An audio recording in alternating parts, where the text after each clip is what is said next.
Hey everybody, before I start this off, I'm going to have to apologise about the background noise. You can probably hear it, it's my ceiling fan. I usually try and turn it off when I'm recording, but unfortunately it's rather hot in here, and so to avoid myself and my PC catching fire, I've got to have it running. It's quite old and squeaky and makes a lot of shitty noises, which I know my very sensitive microphone picks up, so sorry about that.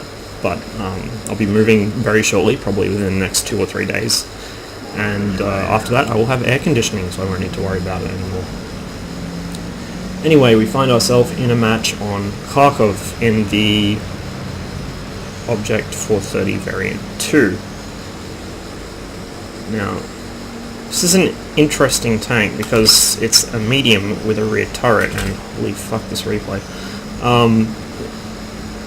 Now, even though it does have limited traverse and the whole rear turret weirdness going on, I decided to just do the same thing I'd been doing in my other mediums, which is sort of the new done thing for me, I guess, to head into this street here.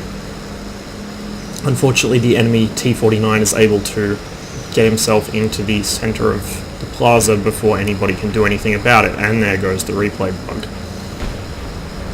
So I can't really side scrape out from here like I was hoping and hit the tanks coming in through the K-line, because the T-49 is a serious existential threat to me. One good hit from him can wipe out nearly half my hit points. Well, actually more than half my hit points. So I want to try and keep him at bay and make sure he stays behind cover where he can't hit me. Excuse me. On the other hand, while he is not giving me very good shots at him, and while I'm unable to engage the T-30, the enemies start coming down the diagonal street here in force, and this is one of the really good things about this position. One of the really bad things about having aim bloom issues, you just saw there.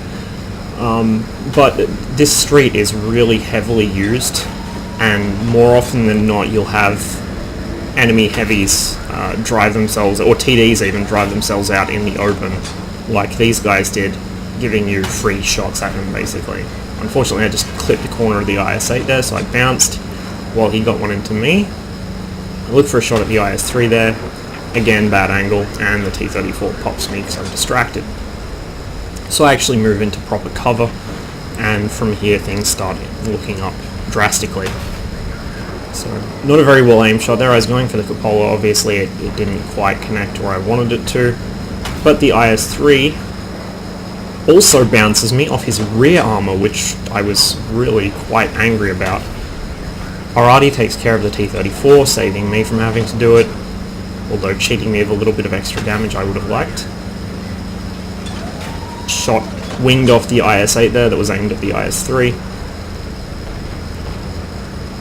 In this kind of situation, I tend to just fire for speed rather than accuracy, which is perhaps not the best life decision, but after a bit of bad RNG, it started working out for me.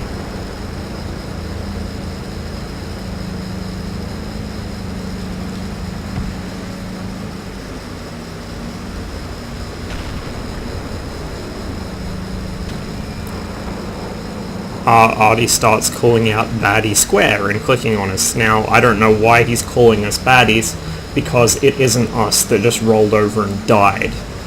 In fact, the vast majority of our tanks were in the north of the map and completely failed to have any effect against the enemy team whatsoever, while we quite happily held our corner of the map and put out a lot of damage from here. Now, Arati is not the wisest player, so he probably doesn't realise how important this position is. As you can see, I've just been laying waste to their heavies as they drive through this street, and also Arati's had a chance to hit guys trying to flank me. But this is again a problem with this position. If you happen to put yourself into the plaza here, and then the rest of your team collapses, there's nothing really you can do. Arati's mouthing off about how we're oblivious. It's not that we're oblivious, it's that we can't realistically push out of this position without dying. And it's not our responsibility to keep him alive. He should have moved, and the rest of our team should have actually clicked red tanks. Unfortunately for me, the enemy 212 had come out to get himself some shotgunning damage, and it pays off. And the reason I'm uploading this isn't because it was a stellar game. It wasn't. It was pretty ordinary damage for a 430 variant 2. This thing similarly to the T-54, can crank out a lot of damage very quickly.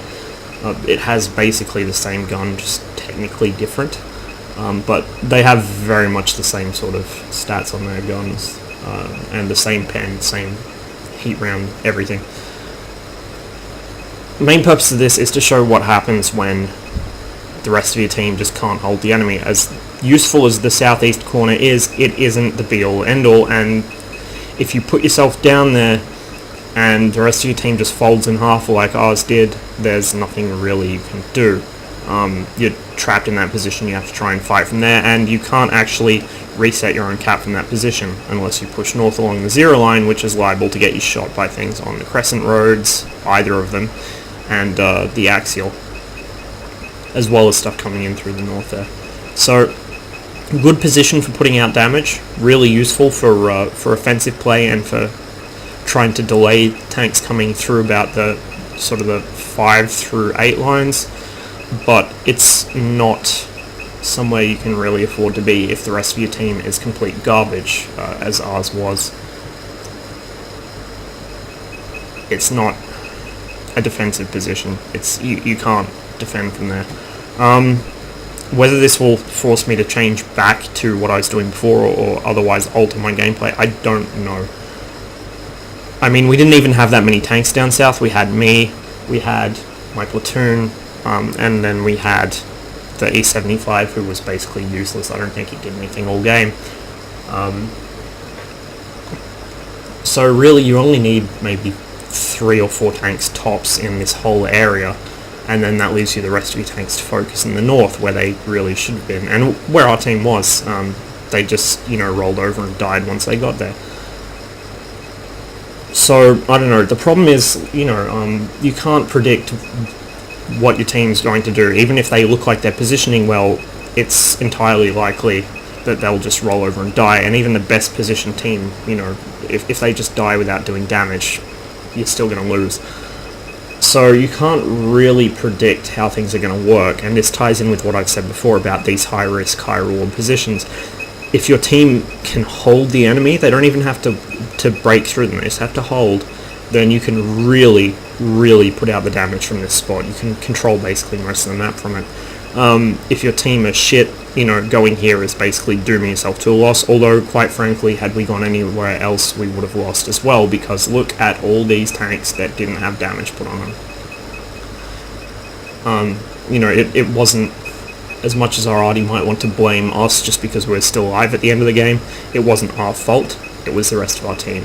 And, having my platoon up north wouldn't have made any difference, because the rest of these idiots still would have died, and we still would have been left alive last, and we probably would have also died without doing nearly as much damage as we ended up doing from down there. But, shitters are going to try and blame the first person they see, and so our shitter arty decided to blame us for something that had basically nothing to do with us, and was entirely the fault of the tanks up north. And he should have blamed the tanks up north, because I don't think many of them actually did anything. You'll be able to see in the Postgames, but I'm pretty sure most of the tanks up north didn't even really do more than about 3 or 4 shots of damage each. So, it's pretty obvious where the blame should lie there. But, these positions are still worth taking, as long as there's a chance you can get away with it. The problem is you just got to know how high of a chance that is. Well, hope you enjoyed the video. Thanks for watching, and wish you the best of luck in the field. I'll see you on the next one.